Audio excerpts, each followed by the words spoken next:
Bonjour à tous, voici le flash de la curiosité proposé par la rédaction de Ça m'intéresse.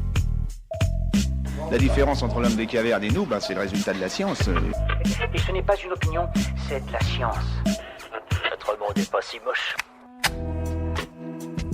L'Islande renonce à chasser la baleine pendant l'été 2020.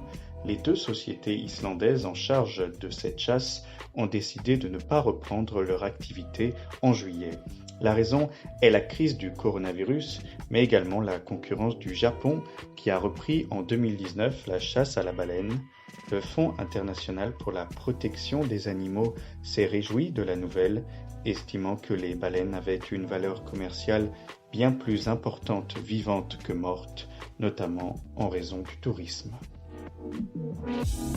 Super, j'adore. Alors écoute-moi bien, je vais essayer d'être clair avec toi. Ouais, génial. Pour la première fois de l'histoire, des preuves faisant état d'un homme mort après une chute de météorite sont jugées recevables. Les travaux de physiciens et d'historiens ont permis de se pencher sur un événement du 22 août 1888 qui s'est déroulé dans le nord-est de l'Irak actuel. Une météorite a frappé deux hommes, tuant l'un et paralysant l'autre. L'accident a été rapporté à Abdulhamid II, le 34e sultan de l'Empire ottoman.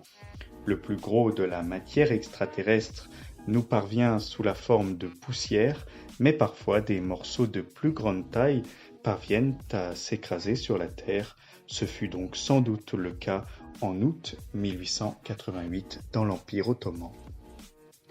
C'est tout pour aujourd'hui. Vous pouvez retrouver cet épisode et bien d'autres sur les plateformes de podcast Spotify, Deezer et Apple Podcast.